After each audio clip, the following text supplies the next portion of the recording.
Sara Zarr is the author of 5 novels for young adults, most recently The Lucy Variations, which the New York Times called an elegant novel. Her debut novel, Story of a Girl, was a National Book Award finalist. Sara is a 2-time Utah Book Award winner. Her books have been named to annual Best Book lists of the American Library Association, Kirkus, Publishers Weekly, School Library Journal, The Guardian, the International Reading Association, the New York Public Library, and the Los Angeles Public Library, and have been translated into many languages. In 2010, she served as a judge for the National Book Award. She also writes creative nonfiction and hosts the This Creative Life podcast. She's a member of the faculty of Lesley University's MFA in Creative Writing program. Raised in San Francisco, she now lives in Utah with her husband. She is currently the Salt Lake City Literary Death Match champion. I wanted to introduce Sara Zarr because she visited my Writing for Children and Adolescents class when I was an undergraduate. I liked her because she proved you could live in an unglamorous place like Utah, work as an administrative assistant, and still have your first novel be a National Book Award finalist. She also said something I'll never forget. Questioning the decision to write, she said something like this: "As a Christian, sometimes I wonder if I should just be making sandwiches for the homeless or something. I've often had similar desires and have been disappointed to find I have neither the talent nor tenacity for them. But I believe writing comes from the same desire to feed others. I first heard about Sara's novel, Story of a Girl, because it was getting a bit of buzz as it concerns a 13-year-old girl whose father catches her having sex with a 17-year-old boy. When I read it, though, what I found was a story of healing, a story of a family who stops trusting one another and learns to trust again. And I was fed." Please welcome Sara Zarr.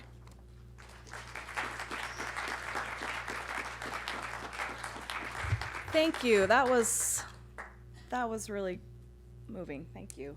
I almost always say a little prayer in my head before I give a talk. I've never had one done officially before I talk, so that was exciting.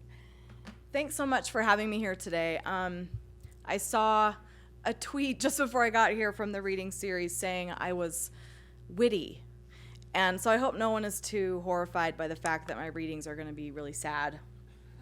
My humor doesn't seem to translate to the page too well. And my mouth is very dry today, so I apologize for all the water breaks. In thinking about what to read, as I've kind of accumulated more books, I wanted to do more of a survey of a number of my books from the very beginning of my career to the most recent one, rather than just focusing on one, and kind of talk a little bit about recurring themes in my novels. And I think most writers have certain material they just keep coming back to, whether it's a personal experience or a time in history that they're really interested in. And my material, my recurring theme, I guess, is a lot about family.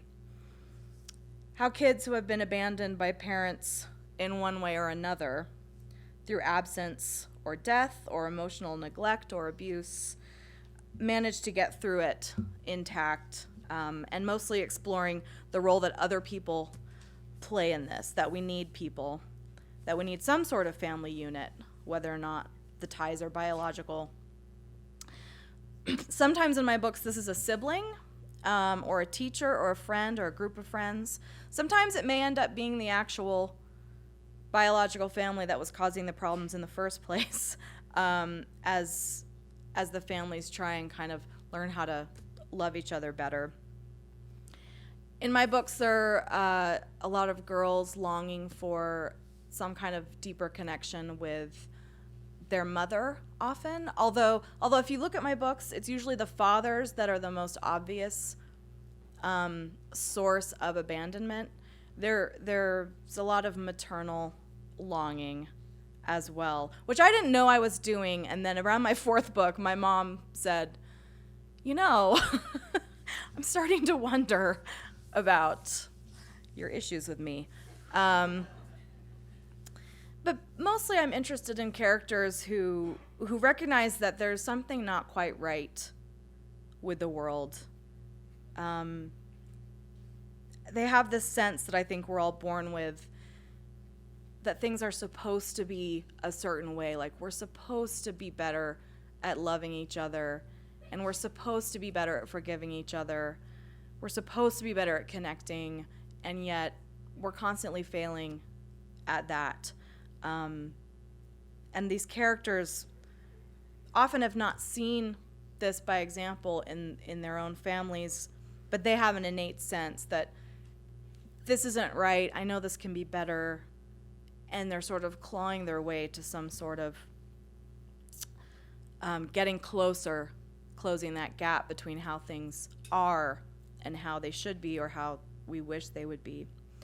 I'll just dive in with some reading to kind of give you a taste of what I'm talking about. I think I'll start with a passage from How to Save a Life, which this was my 4th book. And while virtually all of my other books are somewhat autobiographical, this book just came from a writing prompt. And if you do any creative writing, you know what I mean when I say a writing prompt? Like, there's books and websites that say, write for 10 minutes, a scene at a barbershop. And that's just kind of how you warm up for the day. So I was between projects, and I was doing some writing warm-ups. And I found a writing prompt that said, write for 20 minutes, a scene involving a character trying to talk his or her older parent out of adopting an infant. And because I write young adult fiction and I write adolescent characters, the scene that came out was a 17-year-old trying to convince her 55-year-old mother not to enter into this semi-gray market adoption situation with a girl that was coming to them on the train from Omaha. And as I got into writing this book, I thought it was going to be about Jill, the girl whose mother is adopting the baby. And it is partly about Jill, but I ended up, for the first time in my writing career, doing 2 points of view. So these are alternating points of view in this book, with the girl whose mother is adopting the baby and then the pregnant girl whose baby they're adopting. Because I realized as I started writing the story, I really wanted to get into her head and know why she was doing this and what had led her to get on this train from Omaha to Denver and move in with these people and then give them her baby.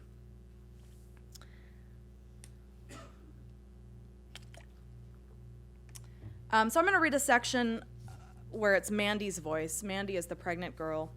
She's been, at this point of the book, she's been living with Jill and Jill's mother for a little while, maybe a month. Jill's father, the reason the mother sort of rashly decided to adopt this baby is her husband, also Jill's father, died suddenly before the book starts. And I don't think you need to know anything about that for this section. But Mandy's been kind of mysterious about the situation that she's left behind in Omaha and what her family situation was and like who the father of the baby is. And in this scene,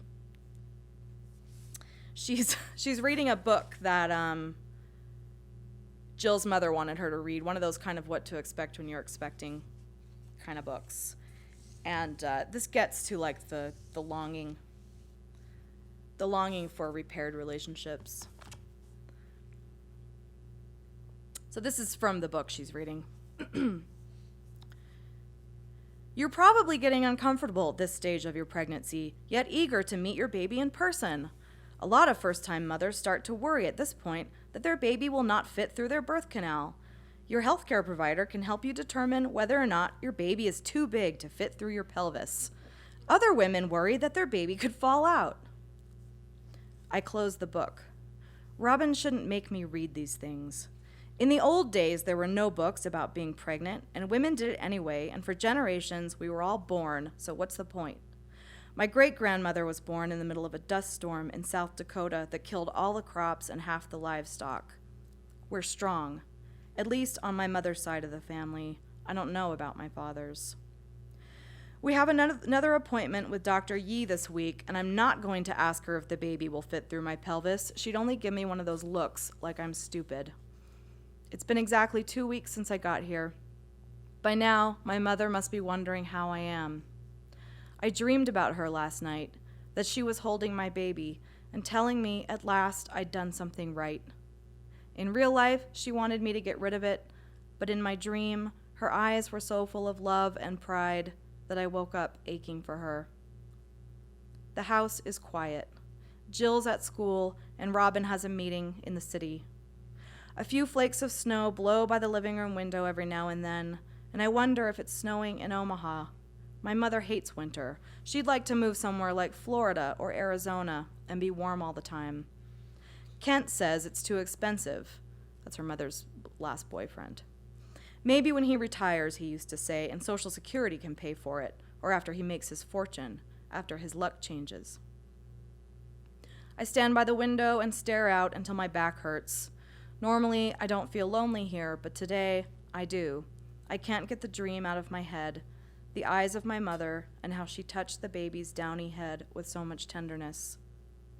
Every day or so, I pick up the cordless phone next to Jill's father's chair and imagine punching in the number at the apartment in Council Bluffs. It's an impulse that lasts minutes, and then I walk around the room or go upstairs to lie down or see if there's anything new and interesting in Jill's room, and the impulse goes away. Today it's stronger, the ache I woke up with, like hunger. Sometimes you want to hear your own mother's voice. I sit in Mac's chair and put my feet up on the ottoman and hold the phone, running my fingers over the smooth silver buttons. My mother and Kent should both be at work at this time of day. I could just hear her voice on the answering machine. I don't even have to leave a message. She answers on the second ring. I should hang up. I know. She repeats her hello, impatient, and asks who it is in that commanding way that still has power over me. It's Amanda. My mother is quiet. Your daughter, I add. Mandy. I didn't think I'd hear from you again. Her voice, it's low and hoarse, the way a voice gets when a person has had a cold, but hers has always been that way. Her boyfriends always say it's one of the sexiest things about her. They like her voice and the fact that she's small, like me. They like that they could pick her right up off the floor. They also like her hair, which she keeps long and blonde. If money is tight, she'll touch up her roots before she buys groceries. Men don't like women with short hair or gray hair, she'll say. But Jill's hair isn't that long, and she has Dylan. Robin's hair is as short as a man's and gray, and I think she looks beautiful. How are you? I ask. Great. She started smoking again, the flick of her lighter, the draw of breath. Is it snowing there? I ask. It won't quit. I wish she could see me here, sitting in this leather chair, living with crepes and people who own shelves and shelves of books, and the way Robin calls me every day when she's out, just to say hi and ask how I'm doing. I told my mother I found a family for the baby, a perfect family, that wanted me to come live with them, but nothing else, and she didn't ask. Now I want to tell her everything. When you were pregnant with me, did you worry I was going to fall out, or that I wouldn't fit through? I want to know one thing, any one thing, about what she felt when she was carrying me, if she had the same kind of fear and excitement and growing sense of attachment that I'm having. Don't be silly, she says. Is that why you called, to ask me that? Partly. What's the other part? I don't have money, and if I did, I'd have better things to spend it on than a baby I told you not to have. Already, it's hard to remember what the apartment looks like. When I try to picture it, all I see is her ashing her cigarette into one of the Diet Pop cans that are always nearby. The image of her blocks out everything else, like the furniture and the color of the rooms and where the windows are. I don't want any money, I say. I'm calling to tell you I'm all right. She pauses. I don't care, Mandy. You walked out on me. You think you can do so much better? I don't care. The leather of the chair's arm is worn soft, looks faded.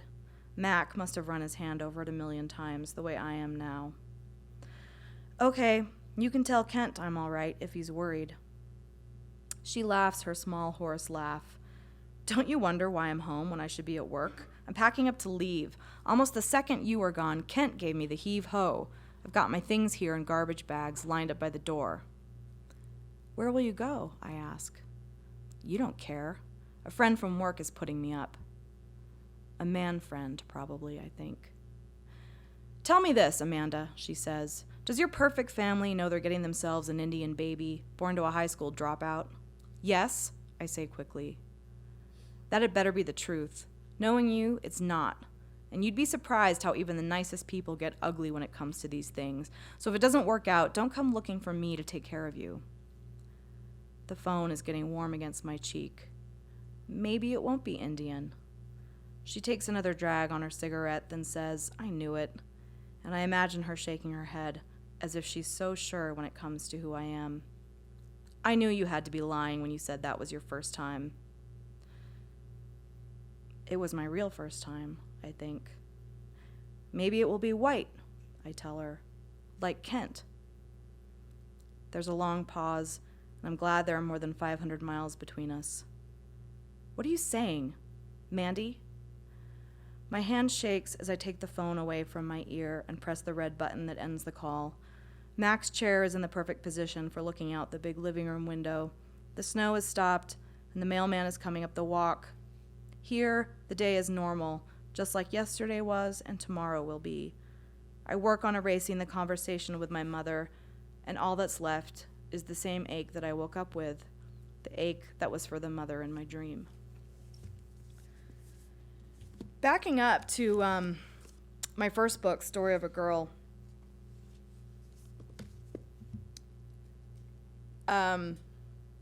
it's interesting, I think, this question of mothers and girls and their mothers, and especially during that time of adolescence, when the relationship between a girl and her mom can get kind of rough. Not necessarily, but everyone I know had trouble with their moms in adolescence. In Story of a Girl, well, a lot of my characters are having some kind of crisis of faith. It's handled most directly as a crisis of faith in my third book, Once Was Lost. The character is a pastor's daughter. But really, all of my characters are having some kind of crisis of faith, and I think that it's a ripe topic for young adult fiction because adolescents are naturally in a stage, even if they have great home lives, you're naturally in a stage where you have a certain kind of faith you've built around your family. So it's like a faith in family and a faith in who your parents are or who they claim to be or who you think they are, a faith in maybe the basic goodness of the world or the safety of the world. And then as you enter into adolescence, it's a natural and vital developmental stage to start to see that everything is not exactly how you thought it was when you were growing up. In Story of a Girl, the crisis of faith is kind of in her family and in their ability to be a family. And I really liked how Brooke described it in the introduction, of this family trying to do a lot better than they have been doing. So Deanna, the character in this book, she's recovering from a really rough start to her adolescence. She's 16 in the book, but she's 13 when this incident happened that her dad knows about. She became sexually active really early with a friend of her brother's. Her father finds out, and she feels like there's nothing she can do to make him see her for more than that person or that mistake, or even to see herself as more than that person and that mistake. And so through the book, she's finding her way back to some sense that their mistakes as a family don't have to define them forever. And in this scene, we start to get a little bit of a glimpse of the hope that's going to create a new trajectory for these characters. I think all you need to know for this scene is Deanna's older brother is named Darren. He has a girlfriend with a baby. They're all kind of living in the same house right now. It's been really tense and difficult.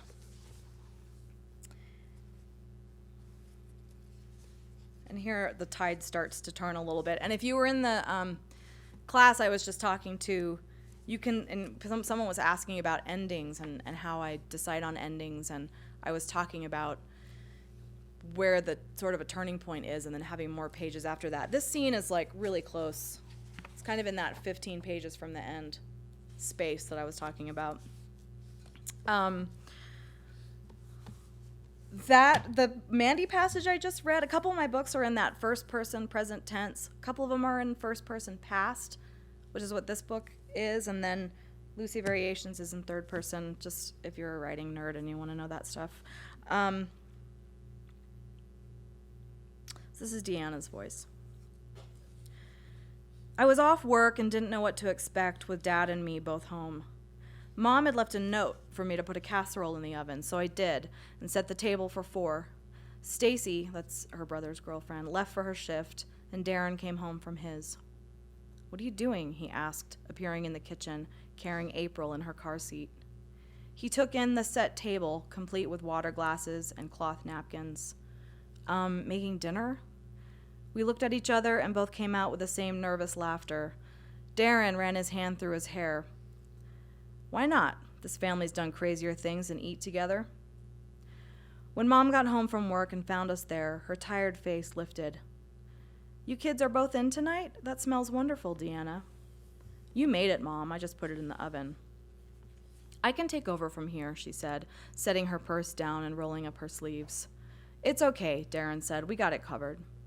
She smiled. "All right. Maybe I'll go put my feet up for a bit." The casserole finished, Darren threw some frozen rolls into the toaster oven, and we waited 15 minutes past the time Dad usually got home from work. "Maybe he's working overtime," Darren said. "They never give him overtime," I said, unwrapping a stick of butter and putting it in the butter dish we hadn't used since Thanksgiving. "Well, I'm starving, so let's get the show on the road." He put April's car seat on a chair so she could watch us eat. I brought everything to the table. Mom came in and sat down, checking her watch. Then we all heard the front door open and close, and Dad walked in. April flapped her arms. Dad stopped, and I imagined us through his eyes. His family, sitting in a pink kitchen, his tired wife who never complained, his son who looked exactly like him, his daughter who used to be the baby, his baby girl, and now April, his granddaughter, who had a whole life in front of her with no real mistakes in it yet. Could he look at us someday, I wondered, maybe today, and not be disappointed? Could he see us and himself for who we really were? He sat down. Mom dished up the casserole. I passed the butter. April watched us with her big eyes, the Lamberts eating dinner. Before bed, I wandered into the living room to find Mom still up and watching Letterman. She smiled at me and held out a big bag of microwave popcorn. I sat next to her, taking a big handful. Her legs were stretched out onto the coffee table, stubbly hair all over like she hadn't had time to shave for maybe a week. "I'm going to stay up all night watching TV and then call in sick tomorrow," she said. "Sounds like a plan." A commercial came on and I felt Mom's eyes on me. "Come here, sweetheart. Snuggle up." She held her arm out, smiling. I was embarrassed. I hadn't cuddled with Mom since I was a kid. But the living room was dark, except for the TV, and it was just the two of us. So I leaned toward her, and she pulled me in. She smelled like popcorn and the flowery lotion she always used. I curled my legs underneath me, putting my head in her lap. She stroked my hair while we finished up Letterman and the popcorn. Then I closed my eyes, concentrating on the warmth of her fingers on my scalp, the worn chenille of her old robe under my cheek. Tears gathered behind my eyes. I sniffled, hoping Mom wouldn't say anything or ask anything or stop touching my hair. She didn't. I lay there in my mom's lap for I don't know how long, and before I drifted to sleep, I thought of something Lee, this is her best friend, said once when she was talking about church, that sometimes there was no reason to believe in God, and you'd look at your life and know it was crazy crazy to feel peaceful, but you did anyway, and that was faith. I know that having faith in your family isn't the same as God or religion or whatever, but I could kind of get what Lee meant about believing in something when it made more sense not to. In terms of crises of faith, I mentioned my third book, Once Was Lost, also titled What We Lost, which if there's time afterwards and you want to ask me about the publishing business being crazy, we can talk about that.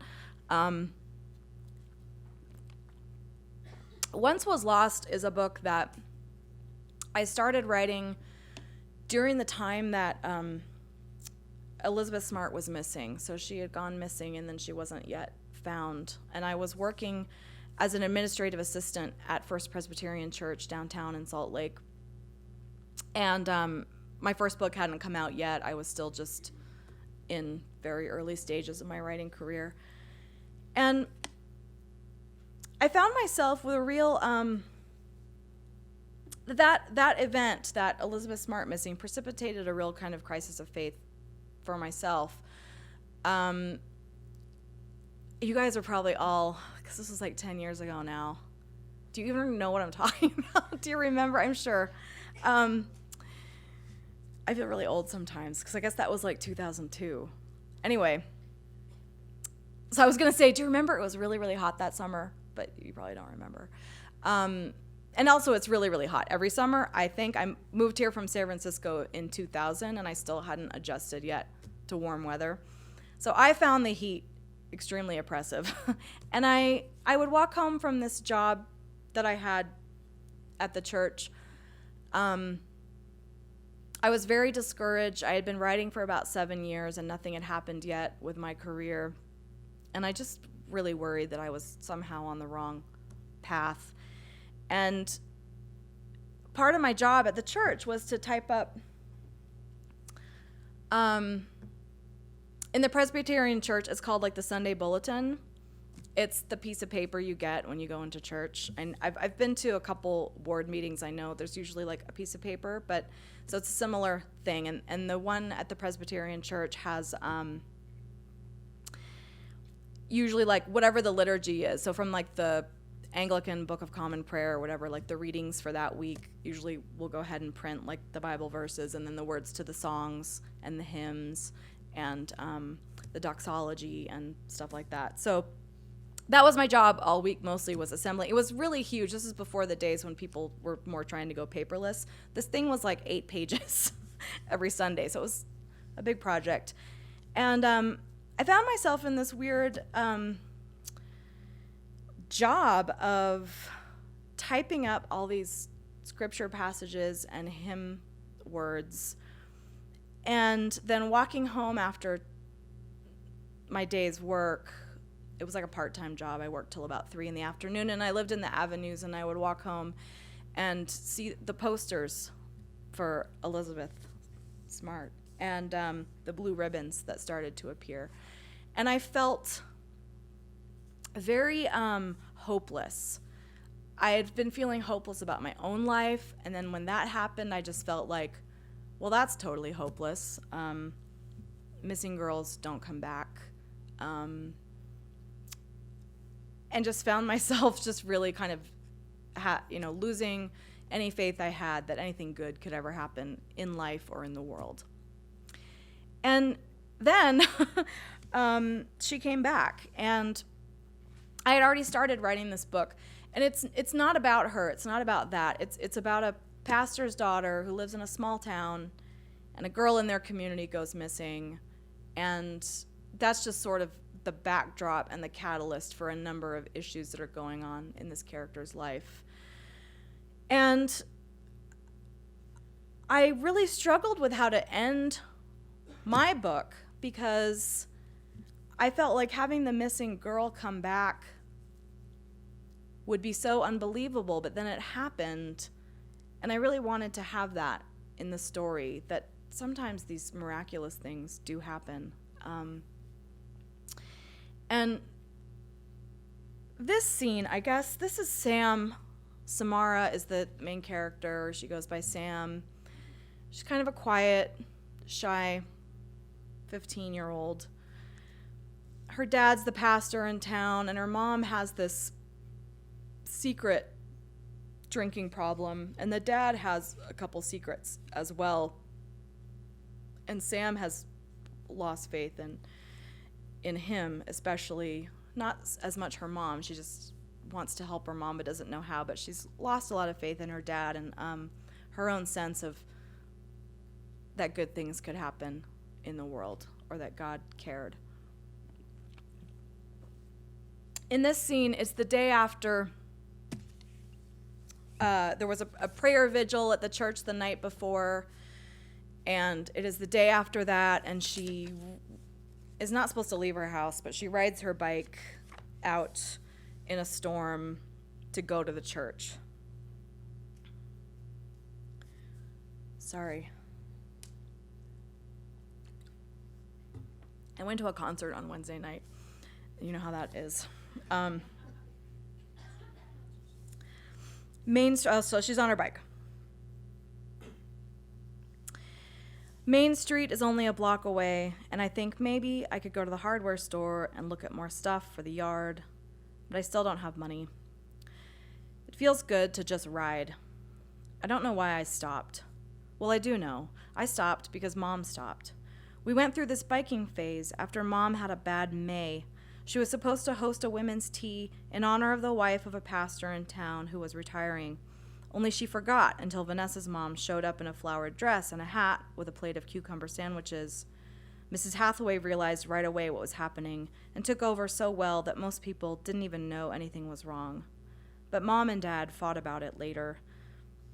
Mom said Dad should have reminded her, then he said he did. Then she said he shouldn't have asked her to do it in the first place because he knew it was hard for her. And he said, it's just a tea, it's just one afternoon. He thought she could handle it.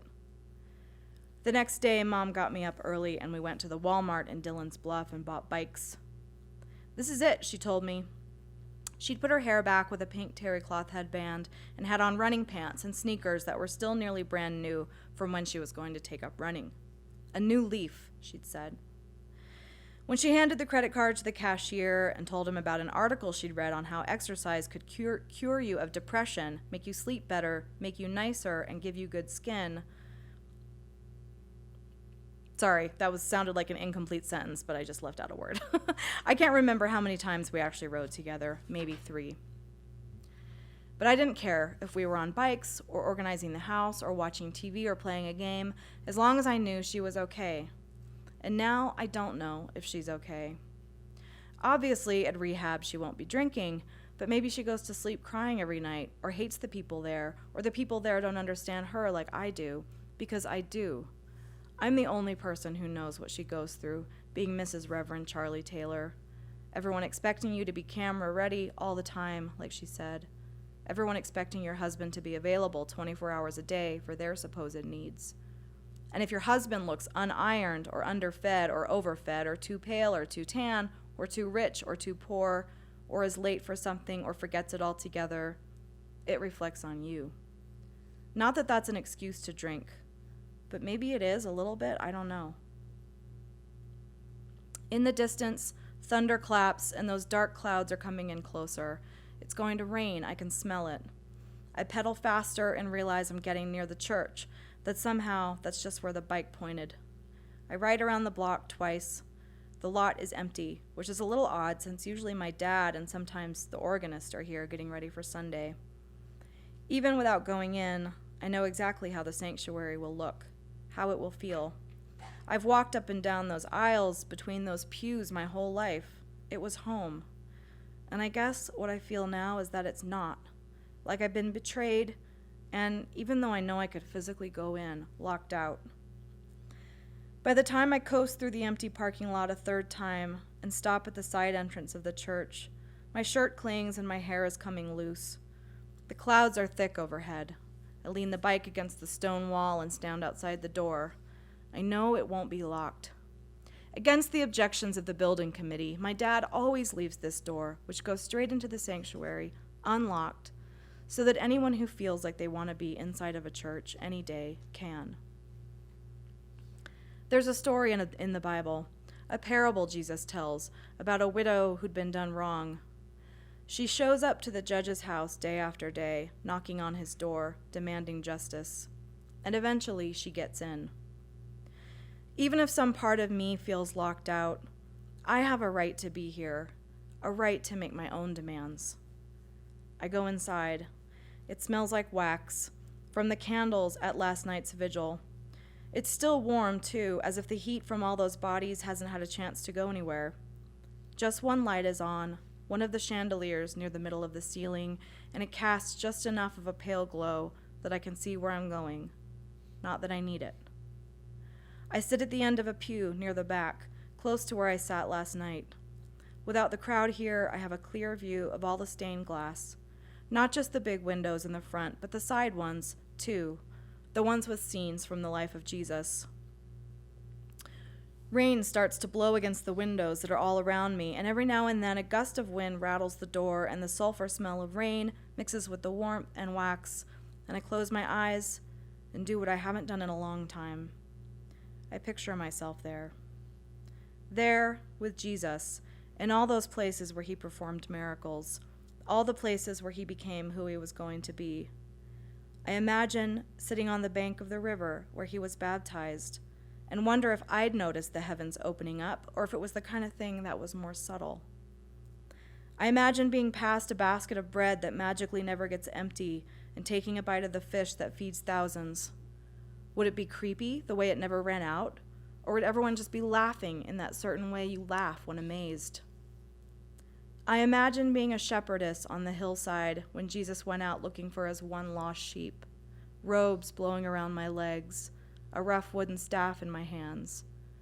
The way it might feel to see a grown man coming back over the hill, carrying a lamb like a baby. It would make me love him, I think. Mostly, I picture myself crying outside the tomb of Lazarus as one of his sisters, who, as the story tells it, were mad at Jesus because they'd asked him to come, and he got delayed, and Lazarus died. They buried him, mourned him. When Jesus finally got there, his sisters were like, "What took you so long? It's too late. Lazarus is dead." And then Jesus tells Lazarus to come out, and he does, all wrapped up like a mummy in his grave clothes. But he wasn't a mummy. He was his real, alive self. How would it feel to be so finally and completely dead and then brought back to life? Did he know he was dead? His life afterward couldn't have been perfect. Maybe on bad days he'd get mad and wonder why Jesus saved him, if it was just to have a hard, boring life like everyone else. Then, maybe there were other days, full of blue skies and fresh bread, when he couldn't imagine missing out. I mean, if it even really happened, which is the sentence I add now in my head whenever I think of any story in the Bible. When I open my eyes, the tears spill out, and I ask anyone who might be listening, I demand it, let me believe again. Creative lighting to enhance the reading. Rather than go into the readings from the Lucy Variations, with the time left, I think I'll just kind of talk a little bit about this book and then see if you guys have any questions. So I described to you sort of the inspiration for writing that book that I just read from, and that's an example of how I've taken my experiences in adulthood and I put them into the lives of adolescent characters, because that provides a context where you can explore the emotions in a little more of a raw way than you can if you're writing from an adult perspective, where you have these layers of sophistication, or as I call it, BS, that you're supposed to acquire during adulthood, where you just don't care about things as much. So with the Lucy Variations is, again, my experience of it's my midlife crisis in the life of this 16-year-old, 17-year-old character. I'm 44 now. Yeah, you start to lose track after 40. It's all the same. And I started writing this book right when I turned 40, and I had been writing for, I guess at that point, like 15 years, and I just didn't feel like I knew what I was doing anymore or what the point was. And it just felt like a huge burden because it was my job now and I had to do it to make a living. And I just had a really negative view of everything. I felt a pressure to perform and live up to something that I didn't think I could live up to, because you never know when you're writing a book if it's going to be good or not. I mean, I just feel lucky and blessed that I haven't had a huge flop, but I know with any book, the next book could be the one that's just terrible. So I wanted to write about someone having a kind of, again, a crisis of faith. For this character, Lucy, it's a crisis of the faith that she had in her own ability to kind of be perfect and be at the top of her game as a young musician. So she's a pianist. And to live up to the expectations, especially of her grandfather and her mother, who put a lot of pressure on her to perform and achieve. And someone who just walks away from a great creative career, and everyone kind of hates her for it, because especially in her family, they think she had this great gift, she had this great ability, she had a reputation, she had all this standing in the eyes of the community to lose, and she just walks away from it when she's in the middle of a kind of a crisis. That all happens before the book even starts. So the book is about how she makes her way back to music and being able to love music again and love playing music, even if she doesn't perform or achieve. So I had been kind of in a place where I wanted to quit writing. And I couldn't quit writing because I had a contract to fulfill and bills to pay. So I wrote about someone who wanted to quit the creative thing that they were doing. And the reason I chose music is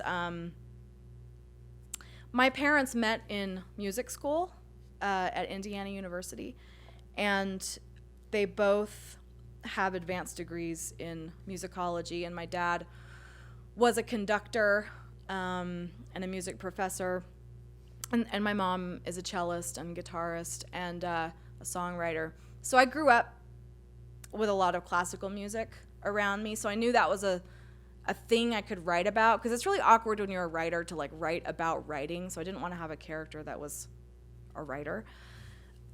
So it was a chance for me to explore my own relationship to music, as well as just use it as a metaphor for writing. So rather than read from it, since I think we only have maybe like 5 to 10 more minutes, I'll just pause here and see if you guys have any questions about any of my books or the writing business or anything else that I've talked about. And if you don't, I'll just read. Yeah, go ahead. I like how you were saying that you take experiences you've had as an adult and you put them in the lives of young adults. And so I was wondering what kinds of, how do you overcome different challenges of just making it so that they're still believable at the age of the developmental stage? Yeah, the question is about, you know, if I'm taking experiences of adulthood and then but making them believable for young characters. The Lucy Variations is a little bit of an exception because she is meant to be almost like a prodigy. So she's meant to be very exceptional, and everyone around her recognizes it's not usual for someone so young to be so advanced in what she can do. But with the other books, I would say I work on making them emotionally autobiographical. So the processes, the emotional journeys that the characters are on are kind of the autobiographical part, but the circumstances around the emotions are appropriate for what a high school age character would experience. So it's not so much that they're these direct translations. Well, for example, which one I didn't bring or read from, my second book, Sweethearts, that's the one that's set, it's set in Salt Lake. And that was, so in that book, there's these two kids who were childhood sweethearts, like in 4th grade, and then something happens, and she is led to believe, the main character is led to believe that this boy died, and she's in high school, and he like reappears and starts going to her school. And it just sort of explores loyalty and the bonds we have in childhood and how they affect us later on in life. So that was that's a fine plot for a young adult novel. But it was really based on, I had this childhood sweetheart that I didn't think he died, but I totally lost track of him. And then because of the internet, like, he found me. I got an email one day, like when I was in my 30s.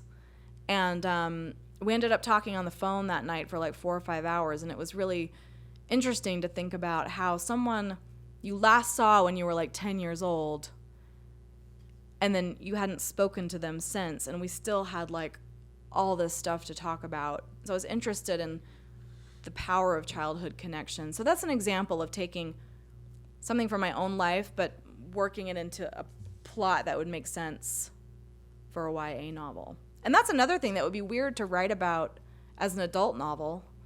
Because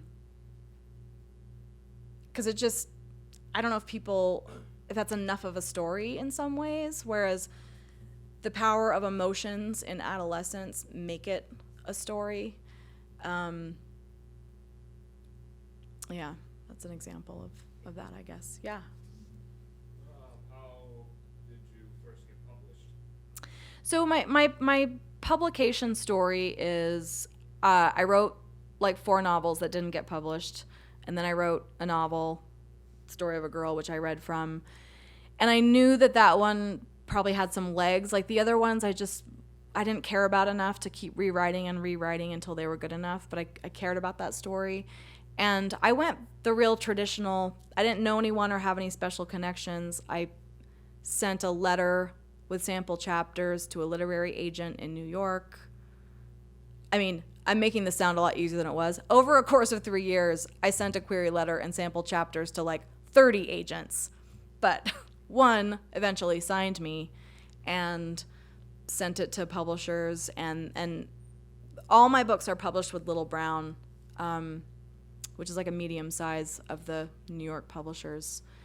And yeah, I had other than like all the waiting and the rejection, once I found that agent, everything happened pretty quickly and became smooth. But it was like a 10-year process to get to that point.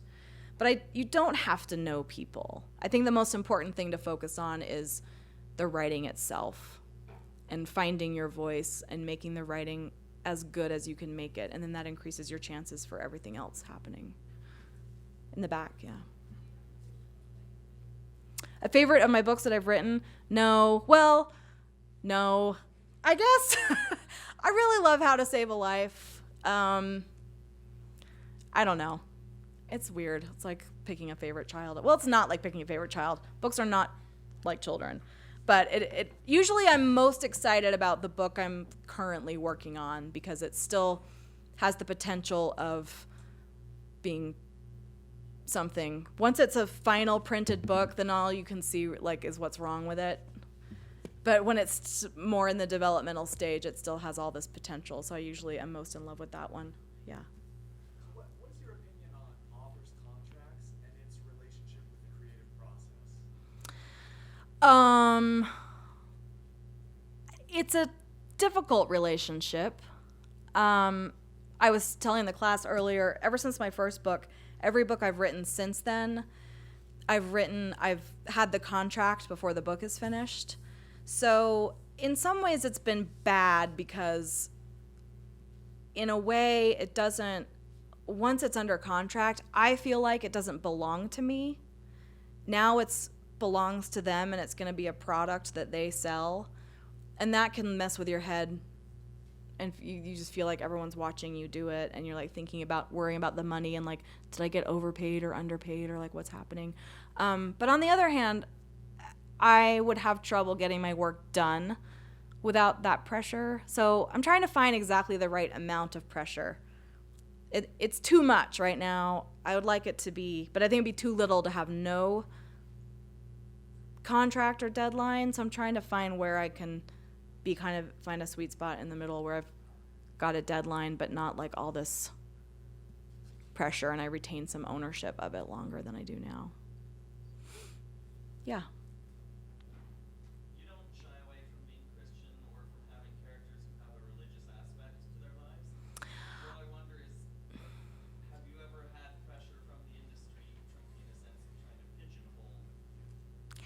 Well, I will say, Once Was Lost, the book that is the one that is really about faith explicitly, is my worst selling book, which is why my publisher changed the title and the cover. Like, they feel like it's kind of a failure, and maybe because it has religious themes. So while I don't feel, I think we talked about this a little bit earlier, but what I didn't talk about was I think you can't, no writer can help but write from their worldview. So even though that's the only of my books that I would say is explicitly, explores and talks about like Jesus or Christianity or whatever, all my books are from my worldview of my faith, in that, in a kind of a Calvinistic way, I guess, like, people are messed up, people need forgiveness, people struggle to do it on their own. That comes from my faith worldview. My characters are all at different places with that. I mean, they're at different levels of awareness of their own state of total depravity. Again, to use, I'm not really a Calvinist, but sometimes it's helpful. So I definitely don't feel pressured to be like pigeonholed as like a Christian author. And I don't think I could be, because I don't. One of the questions someone asked in the classroom was a similar question about this, and I was saying that you just have to think of religion, whatever your religion is, you have to recognize that it's a subculture, and then you have to decide: do I want to write for the subculture, or do I want to write for everybody, maybe about the subculture, or maybe from the point of view of the subculture? So if you want to write for the subculture, then it's a whole different set of standards and practices and all of that.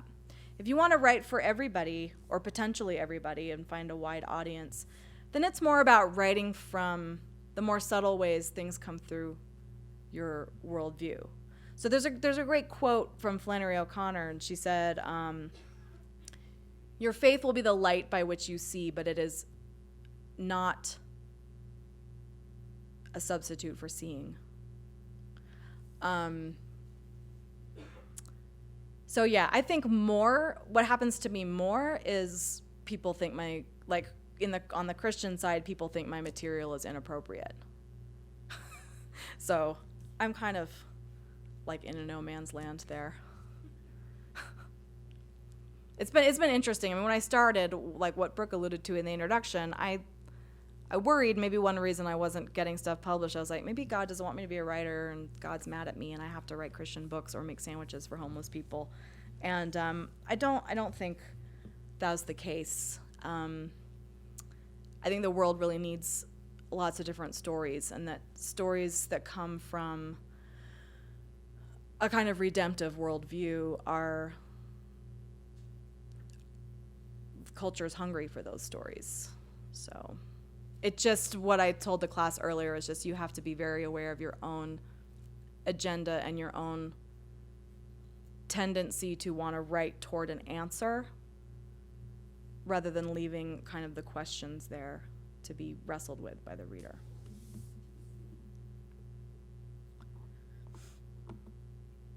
Any other questions? Should we go up to the reception and signing? Sure. Yeah, so I'll be signing up there if you have books. Thank you so much. Thank you.